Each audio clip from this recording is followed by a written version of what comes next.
Good evening, everyone, and welcome to BT's Fly Tying Friday. Today is the last Friday of the year that we'll be making presentations. We're going to be going a little further into getting by with the materials you have on hand.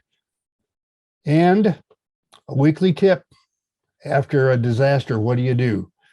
We'll be talking about that. We're the BTs from Boise, Idaho.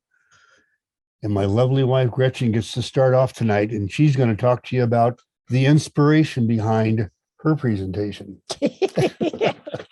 Well, to say that this is getting by with materials that we have on hand is not quite true, because I didn't have these on hand. But last week, I had tried to tie some with paintbrushes, and as I reported back, it didn't work. And so a hint from Australia was to use makeup brushes. Well, I don't have makeup brushes, so I went out to purchase makeup brushes. I really wanted to find some natural fibers, but in the two stores I went to, none of them were. They were all vegan friendly. They were all fake. I did notice on Amazon, though, you could get some natural fibers, and I might try that. But here's just a sample of what I got, some better than others. And so I'll show you, maybe I should show these in the material camera. So if you'll go to the material camera for me. Here we go. This is a nice brown one.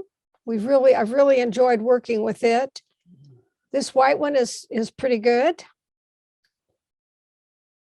This one is not as good. Well, no, this one is a good one. I like this one. This is nice and soft, and it has good tips. This one is okay, but I don't think you can see it, but it's kind of closer to the tabletop. Kind of got some crinkly to it. And it flares just automatically no matter what I did, but not too bad. And then these, I never really did get into using these two little ones, but I'm sure this one seems a little stiff, so I wasn't real excited. This I think would be fun to use on tiny flies, but I didn't do any of that since I was preparing to tie tonight, and I didn't want to tie on super tiny.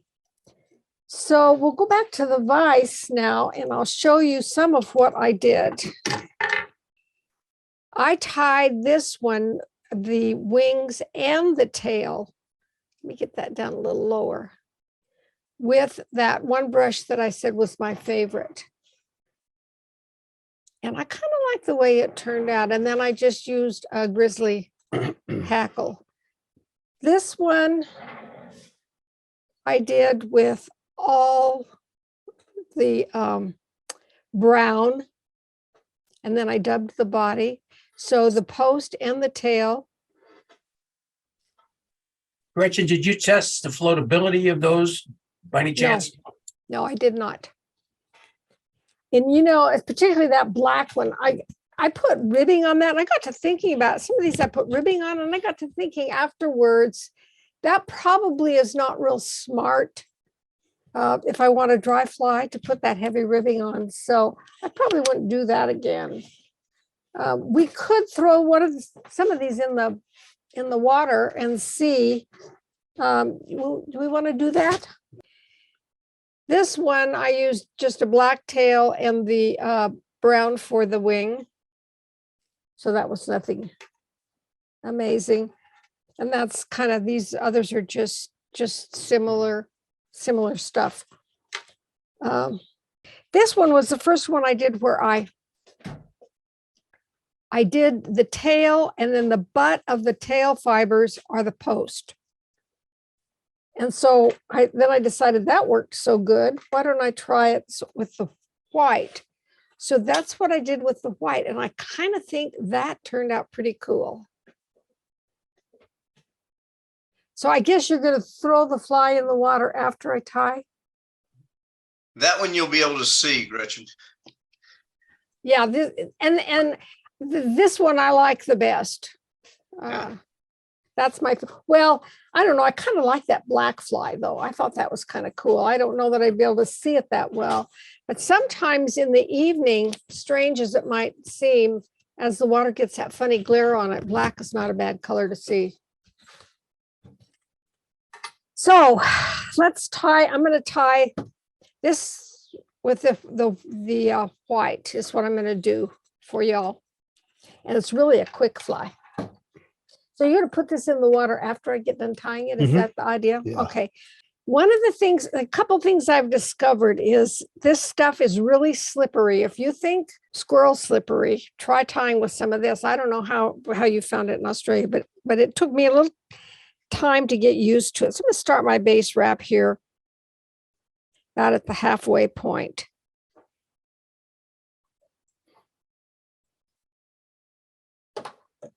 Trim off the excess.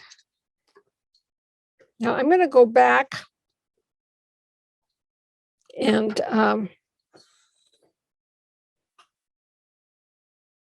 I want my post about there. So I want to kind of mark that, but I want to tie on the tail at about this point. So I'll stop there.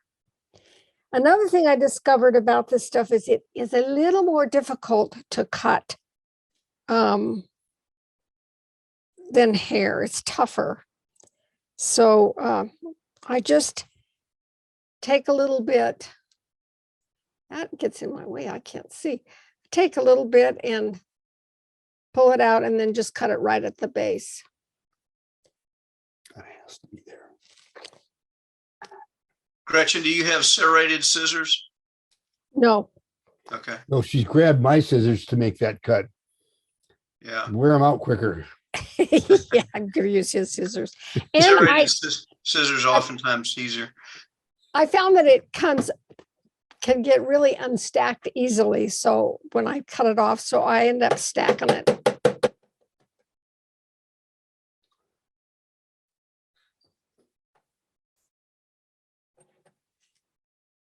Gretchen, the best scissors I've found for cutting hair are these guys right here.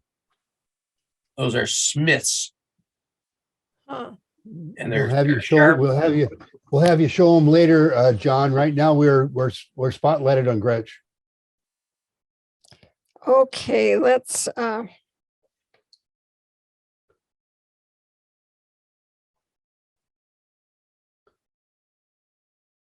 I'm gonna one of the things I found is I have a tendency to make my wings too long when I'm tying with this stuff for some reason. Yeah, that's a little long, but not too bad. So I think it's acceptable. It's funny, there's just some little things that I found I had to really adjust to for some reason. And see how it wants to twist on the hook? Can you see that? So I have to really hold it towards you as you're tying it on to keep it from twisting. The thread torque really grabs it, huh? Yeah, and when I was trying to do the divided wings, I had trouble getting them on the hook. And so I found if I put just a little bit of head cement on my thread, it kept it from twisting so bad. But this way, I don't have the problem. So I'm going to work it. Now, here's the tricky part. This stuff is slick. So just really take my time and come up a bit at a time. Now I'm going to try to pull it over a bit. Now I'll do some more. Yeah, I pretty much got him standing up now. It's looking good.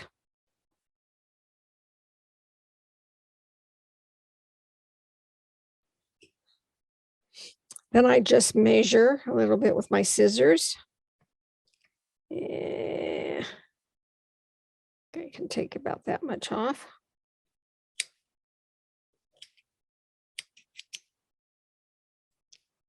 And I thought that was kind of cool that I could do that with one piece. That tail does look long on the screen, doesn't it? But it's not as long as it looks on the screen, but oh well. I don't know. I think it looks pretty good. We'll accept it. Yeah.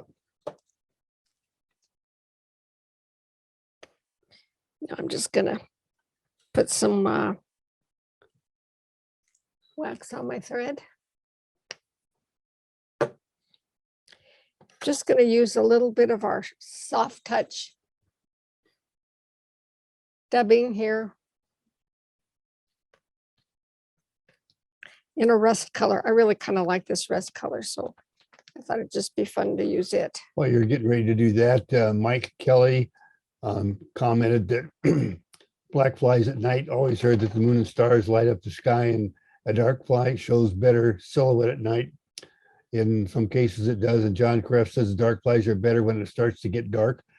And what we really wanted to clarify on what Gretchen was talking about, and maybe we didn't state it well, is that when there's the glares on the water, just as the sun is going down and you've got these sparklies everywhere, a black fly is absolutely the best. After it gets dark, it kind of depends on which direction the light's coming from, whether you got a moon out that night, whether it's nothing at all. I mean, when it's a dead dark night, a black fly isn't going to do you any good at all. On the other hand, if you got a moon out and the moon's hitting the water, it can be kind of good. But what we were really talking about is that sparkly glare at sunset. The one place I really remember was on the Black Canyon on the Gunnison Yeah, in Colorado. in Colorado. You had to have a black fly for some reason in that canyon as the sun went down.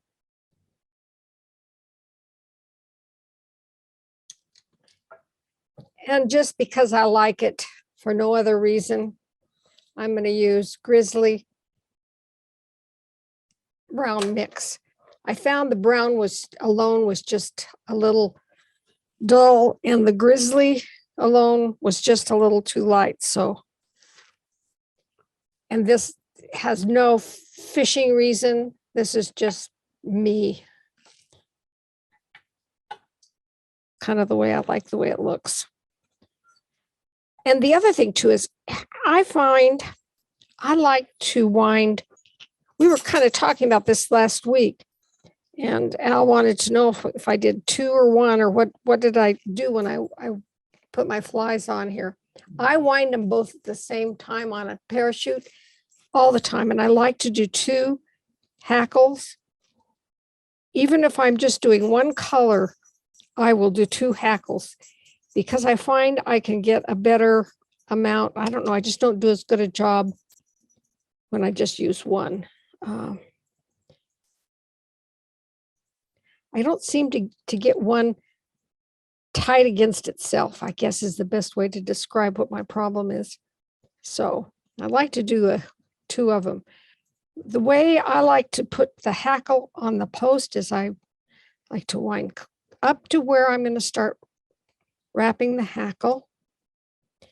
And then I will hold the hackle up, catch it, and wind back down.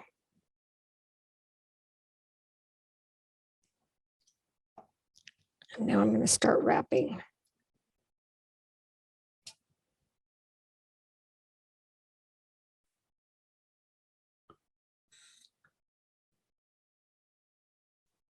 It's not a real stiff post, as you can tell. Okay, there we go. Now I like to take 2 wraps holding the hackle down. So I'm going over the top of the hackle, under the wraps. Now I'm going to go under the left over hackle, under, and now I'll trim that off, and that just kind of tucks it in neatly. And I think we talked about that a little bit last week too. And do a whip finish. And there's my, what do I call it? My makeup brush brown fly. So there we go. That looks pretty good. Any questions? It's your blush parachute. Blush parachute. Blush parachute. There we go. I like that. I like that a lot. Yeah. Yeah, the blush parachute. We'll have to remember that. So are we gonna put that in the water and see if it floats? Yeah, we sure are. let me take my mic off just a minute. I was kind of, didn't know whether to do the brown one or the white one. But one comment I have to make, the reason I did the brown, if you'll take a look at these, the white is shorter than the brown. So I would have had to do a size 14 if I did the white, because it just was a little too short to do a 12. We've never done a dry fly in the tank before. Have no idea. Is that tail hanging down or is it on top of the No, water? I it's can't just head tell. on top of the water. Okay, you really can't tell when you're looking at it from here. Yeah, let me back off a little bit here. The angle, but kind of, you can't tell it's perpendicular, but there I could kind of tell now. Yeah, that's floating. So that answers that question. Yep. And that has nothing on it, as you know, right? We don't put any floatant or anything on it. It's just naturally floating. So I will continue. I think I'm going to go online and order a couple of those that have natural fibers. And just a comment, these two were the most expensive, and they did do the best job. The ones that were less expensive did not do as good a job. Yeah, they had a lot of broken tips and frayed ends and all that kind of stuff. It just, I guess you really do get what you pay for. But I bought those at the dollar store. Oh, well, Jesus. So they were really cheap. Oh, yeah. Don't kid. Are you ready? Are you moving? I'm done. I also, they had some pretty good looking ones on Amazon, so I'm going to order on Amazon, I think, too, and see, because it tells you there that some of them are natural fibers. And so I want to try some of those. But these that worked pretty good, they were about $10, $9-10 a piece. That's not too bad. And look at how many tails are in there. Anyway, guys, we're heading into an area where in the past, we had lots of materials left over. And I talked about this some last week, that I had 863 capes with all the big feathers left in them because all the little ones were gone. And through the 80s, especially, I could see those capes starting to stack up. And as a commercial tire, I needed to find some way to use those feathers. And so I came up with a design we're going to talk about tonight. And I got a really big yawn out of several fly shop owners. And well, one of the things about being a commercial fly tire is you can tie all the great flies in the world, and if you can't sell them, it is no good to you. And so the big yawn got put away, and most of what I learned about these, they catch fish pretty good. But again, proving that a fly catches fish, if the shop owners don't think they can sell it, doesn't do you a bit of good. And the guides that work for the shop want what they want. That's exactly right. Yeah. And you'll see tonight, then in the 90s, again, now we had a whole lot more, but we had learned about Wonder Wings, but the Wonder Wings still hadn't eaten up all those big feathers yet. And so I showed it to Gretchen, and boy, did I get a yawn out of that from Gretchen. And the few shop owners in Bozeman, where we were living at the time, didn't even give it a good yawn. So I said, oh, Jesus, this is not working out so good. So this is a third try. We're going to share with you tonight how you take a standard large feather and turn it into a streamer wing with dimension. That means it's not flat, it's round. It's got motion. And in fact, let's go over here to the vise real quick. And I'm going to show you one of the flies that I tied earlier. And that's one of the guys right there. And as you can see, it's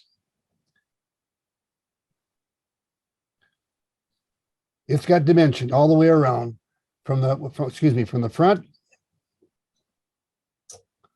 You know, if you made that really big, it could be a mouse almost. Well, just about, but it skinnies down in the water pretty good. Does it? Yeah, it does. It doesn't, I'll tell you straight up, it doesn't fish any better than like some of the bunny leeches and stuff like that.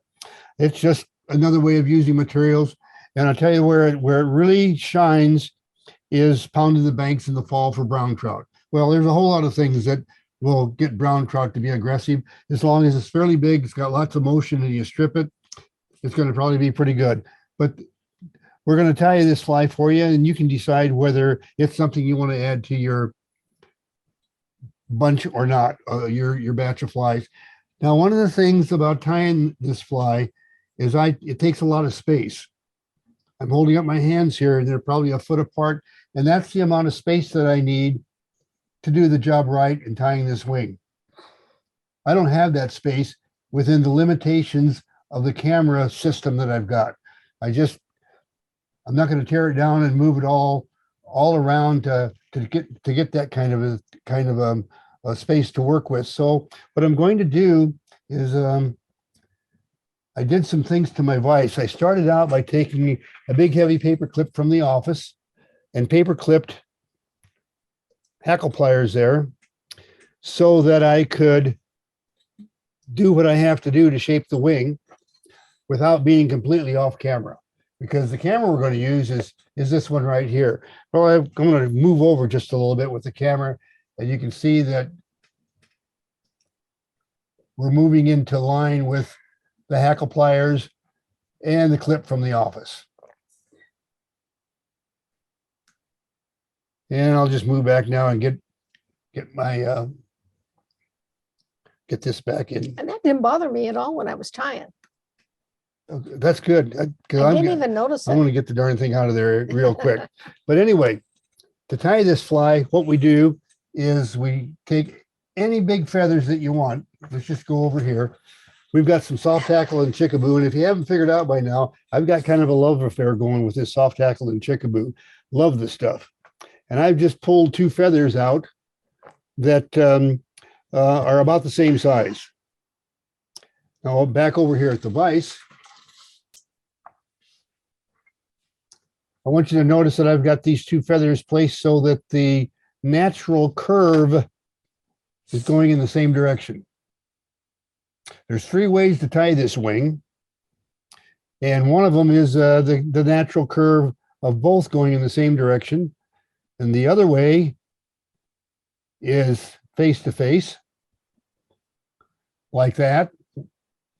And the last one is curve away from each other like that. Whoops, like that. So I'm going to do it face to face because it's the easiest to do within the constraints that I have to work with. Now, let me set this down for a moment. I mean, both curved in the same direction. Curved in the same direction. It presents a slightly different profile. Let's see if I can find it. Here we go.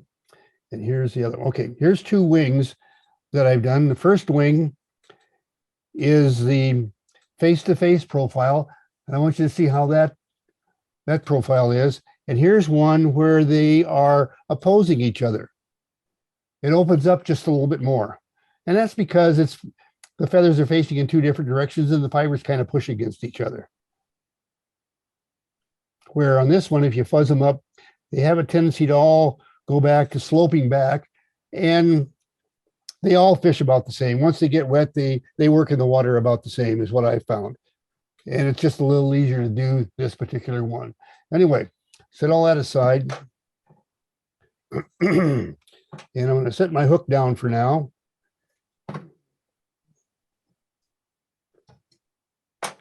And just so you can see what we've got here. Now, the first thing that we do is, oops, I better set this down. Go to the number 3 camera, Gretch. All right. I'm going to select some wire, and this is Danville medium. And in other words, the stuff that I use off of the ringers that's really, really fine is way too fine to do the job. It just won't, doesn't have enough strength within the wire to keep the feathers twisted after we get them twisted up. And I'm going to need some wire twice as long as the section here that I'm dealing with. So I'm going to pull out an extra amount. Get my scissors out, cut it off, fold this back over. And what I'm going to do now is get a pair of these hackle pliers that I can just set this aside for the moment with my wire loop back just like that. We'll deal with that here in just a moment. Now I'm going to take these two feathers that are they're facing in the same direction, and I'm going to move the top feather back and forth until I find that I've got the tips lined up. And it's pretty easy to see. Whoops, I hit the camera there. I didn't want to do that.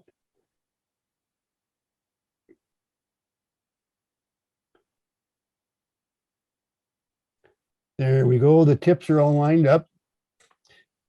And I'm going to grab another hackle pliers and just grab this like that. Grab those two tips and then stroke these other fibers back, kind of out of my way. Get them kind of standing up a little bit.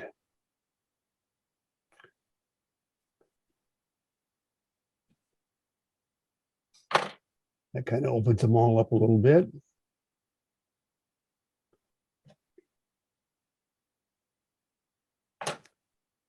And now we've got the wire that I'm going to lay in here right up on top. See how that wire is laying in there? Going to reach in and grab all this again. Wire and feathers. Pull that down just a bit so it's kind of in the center.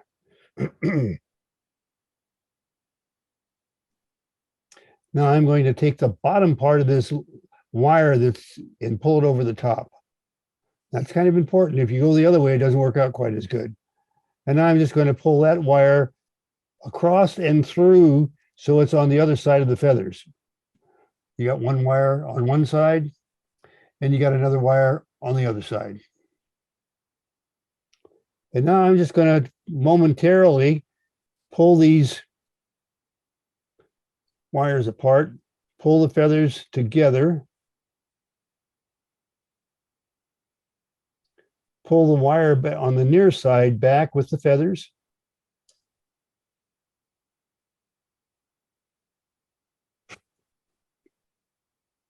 All right, there we go. And now I'm going to pull the wire on the off side together and get them all so that they're lined up, just like that. Now I'm going to my contraption that I built, and I'm going to anchor the wire and the feathered ends right there. Now let's go to the number two camera. And I'm going to move sideways just a little bit so you can better see what's going on here. And I'm going to start rotating the vise.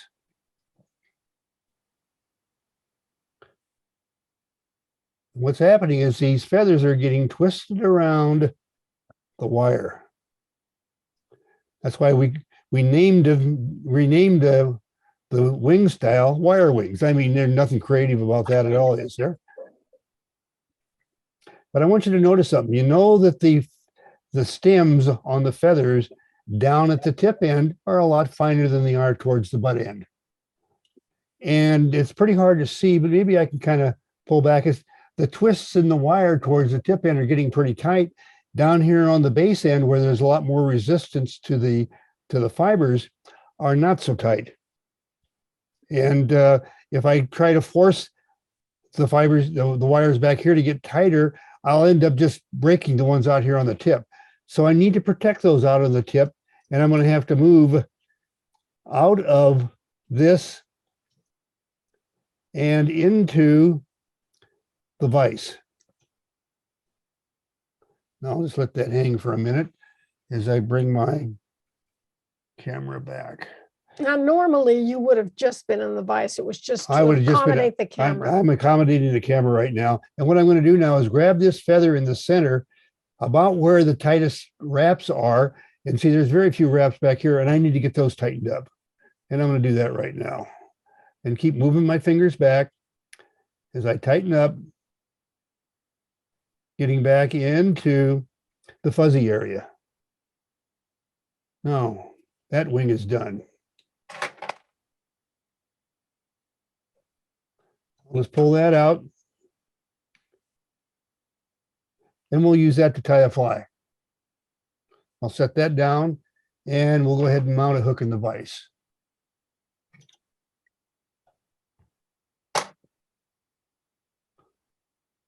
And let's see, I better get that straightened down just a little bit. There we go. So I just have a really silly And question. you go right Is ahead it- and ask. So you don't do that with thread because thread is not strong enough? Thread is fine. It'll just untwist. And I've done it with thread that was glued and wound them up and then kept them under tension while it glue dried. And that works pretty good. But after you've cast a few times or you bang it into a rock or into a tree, the glue starts breaking loose and they come unwound a lot Oh, easier than they okay. do with a wire. Gotcha. So anyway, what I'm going to do now is Is that a 3X long hook? that's a 3X long number 8. And somebody said this is kind of like a dubbing brush. It's exactly what it is. It's a dubbing brush with wire to make your wings. And in fact, I originally got the idea from Norm Norlander, was the fellow that developed the Norvise. And God, I met Norm back in about when he first brought the Dan Weiss out to show Or at the a fly fishing Norvise. show. Yeah, the Norvise. And that was in like 85. And got to be really good friends with him. And over the years, we were friends right up until his death. And the Norvise, he would do a demonstration where he would hold the string out in front of the vise and spin the vise and then run the dubbing along the thread. And that looked really cool. And then he'd pull a feather out along the feather and buzz it up and then put it on the body as a kind of like a woolly bugger or something like that. Well, I thought that looked real cool. And that's where I got the original idea of putting wire in and making streamer wings out of it instead of what he was doing. But anyway, let's get back to getting our fly started.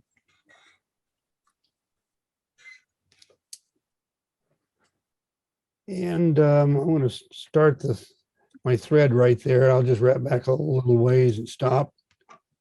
Trim that off. Take my body floss.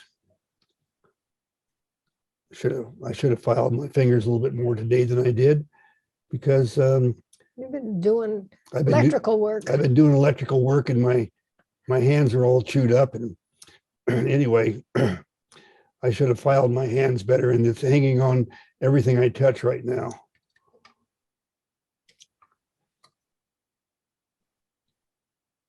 Now I've got a choice at this point, and I'm going to take a choice, but I can stop right here, or I can go right to here and stop. And then I can use the orange floss to tie the wing on, and then I can rib through the wing with the black ribbing thread and do it Matuka style. That's one way to do it. I'm not going to bother with that tonight. I think you all can figure out how to do it. I'm just going to go ahead and finish this off and use the black thread and tie the wing on.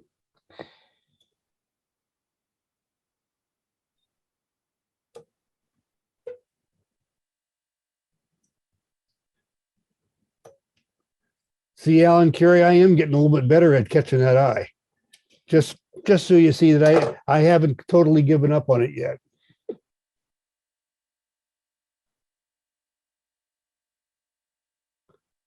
All right, now let's bring our wing into play here.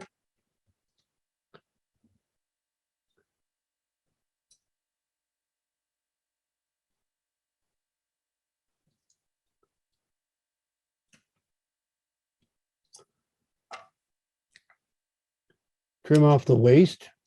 And if the feathers are short enough that you end up with a bunch of the fuzzy stuff, that's good. That's really good. Because the fuzzy stuff will blend right in there. And you'll see by the way I wrap the feather on the hackle that it'll all just blend together. So you can have a big bundle of that webby stuff right here at the front part of the fly and actually have kind of an abdomen at the back and a thorax at the front, out of the thorax out of the webby stuff. All right, and let's go over to the materials, and I'll select a feather here to wrap his hackle. I want one that's got quite a bit of black in it. There we go. There's a pretty good black tip on that one right there. I get a few brown turns and I'll end up with black. Okay, because the way that I'm going to wrap this is I'm going to look at the stem and identify, well, I can start wrapping right about here. And after that, the stem gets pretty thick. Well, that'll give me a few turns of the fuzz before I get into the actual hackle. And by the way, I'm going to be tying that on Butt end. butt end rather than tip end. You'll see why here in just a minute. All right, I'll strip off the fuzz on the other side.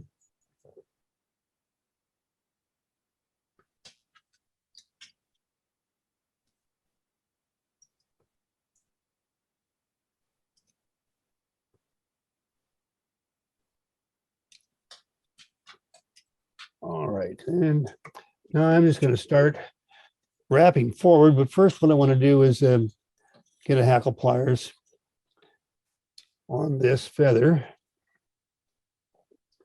And I'll just start dressing these fibers back as I wrap. Nothing more than what you would normally do with any wet fly application, except the feather is reversed from what you normally do for a wet fly.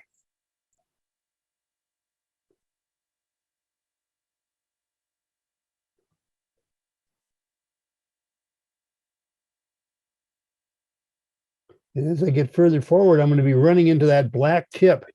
And so my last turn or two of hackle on this fly will be black. Now, it doesn't mean it's got to be that way. You make the selection and in the materials, whatever, based on whatever you've got in your inventory. It does not have to be soft tackle with chickaboo. Pheasant body feathers works I was just gonna quite say good. pheasant body feathers. I've got some, Wow, I got a really Reeves pheasant over here that looks to me like it would make this some absolutely gorgeous streamers, but. And I'll wrap a thread head that forces these fibers back.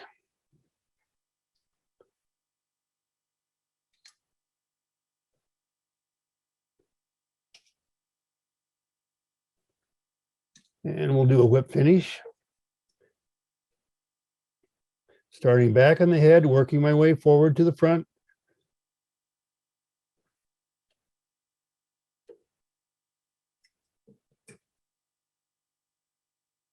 All right, I'll trim that off.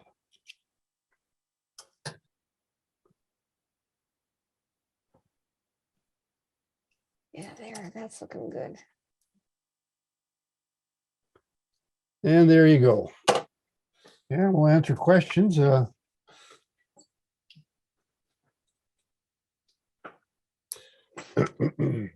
Okay, that makes a woolly bugger obsolete. but this one is, well, it's interesting. As you can see, it's, I would like to try that on the Madison. We haven't tried that on that below bear trap. you know, that's a very good idea. Now, what I'm going to do real quick while you guys talk and chat or whatever, I'm going to tie a leader on this thing, and we're going to swim it in the 5 Mile Bar pool. So you can chat with Gretchen while I get some leader material and tie it on. Let's see here. So anyway, I'm going to switch now to the 5 Mile Bar pool, and you can see how that fly swims in the water. It looks pretty cool. But by the way, those quill body capes do great quill bodies. If you want to Oh, do some quill bodies, they're excellent, gorgeous. So, Fantastic. yeah. That's why they were chosen for that. Yeah. Anyway, there you go. That's the one we just tied in the water, swimming along. I think that looks pretty darn cool, guys. Hey, Al, this is David. A couple of things. Have you thought about the potential of that being an articulated tail to give it a little bit more my- action?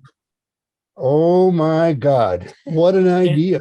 The way we create furled leaders, is there a way to insert materials Oh, in that manner? I don't know. I don't know that either. That's a good question of which I don't have the answer, but it looks like it's a good thing to explore. Yeah, it just got me thinking about those two things watching you. So would you, if you did that, would you use something besides wire? Are you talking about using leader or tippet or something to do it? Because I was working in front of a camera where I'm used to having a foot of space to work in, I was trying to work in 3 inches because of the camera width and what it could see. But I can tell you right now that I can sit down and crank these wings out about 1 every 2 minutes. Just pull a couple feathers off, throw a loop of wire on it, tie it to the vise, and go from there. In fact, you saw how I put the feather and the 2 wires in the vise, the butt ends of the feather. That's all I do. The only reason I didn't do it tonight is because I just couldn't cover the feather as much as I wanted. The tip of the week, and in fact, I had it happen tonight while we were on camera and recovered very nicely. But the tip of the week is recovering from disaster.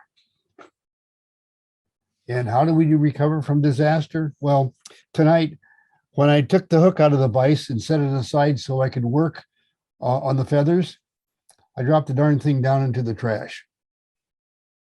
Well, when I decided that I needed to do something about that, I had broke open a sack of hooks, and a whole sack of hooks, 100 hooks, went into the trash bin, mixed in with several weeks worth of trimmings from hair and everything. What a mess. Well, Robert Amo from Arlington, Massachusetts mentioned this in an email after one of our presentations here about 3-4 weeks ago. And up until his suggestion, the magnet that I've been using to pick stuff up was this guy here. It's the way I've got the lights and stuff over my trash bin, it's really tough to get into. Besides, that thing is strong enough to pick up a car, and I don't need to pick up a car, I'm just picking up hooks. So set that aside. The tip tonight from Robert Amo was to go to the hardware store and get a magnet on the end of a telescoping handle Yeah. to pick up stuff like my scissors over there or whatever else. I mean, that just happened to be the other thing. This is a 20-pound strength. So did you get that at Harbor Freight or where'd you get I it? got this at Amazon. Oh, at I Amazon. got one for you. It's right over there. Well, I knew that. I just don't know where you Yeah, got well, it. anyway. Al, you can Yeah. buy the one with the magnet on it. It's not a 20-pounder, but it'll pick up hooks and beads and everything else for a couple bucks at Harbor Freight. At Harbor Freight. Yeah, Yeah, it is. I didn't go to Harbor Freight. I just did 2 clicks on Amazon and Yeah. had it the next day. Because we got an Amazon distribution center here in Boise. So oh, Al, yeah. this one, if you spin the end of it, Okay. Is somebody showing me something? yeah, you get a light. Let me Who's that? remove Jim? It's Jim, yeah. Jim Let's see. where- Ferguson. Okay, let me spotlight Jim. Okay. There it is. Talk about cool. Yeah, Yep, that's it. yeah. We don't have a light in this one, but I did tested it. It won't pick up 20 pounds, but I got a couple of 18-pound weights in the weight room where I work out every morning, and it would pick up 18, but the 20s, it would just pull loose. So it's kind of misleading on the 20-pound deal, but it picks up 18. So it So I picks have- up hooks really well. I have a suggestion, Al. Don't get that really powerful one anywhere near your computing stuff. Okay. That's really I won't. hard on hard drives. If there's a hard drive in your computer, it'll wipe it Oh. out. You're talking about the 20-pound one or the big one he has? Well, any of them. Don't get Anything of magnets near hard drives. Well, that's good Magnets to and know. computers don't mix. Don't get them near your computers either. It'll wipe your RAM in a heartbeat. Yep. Okay, Ellen. I just moved it from where it was sitting right by my computer to over there on the other side of the room. And hey, We only let me- see a let half me- a face. Hey, that's it, everyone. BT's on a Friday, the last one of the year. And for now, that's a wrap. We'll see you next year.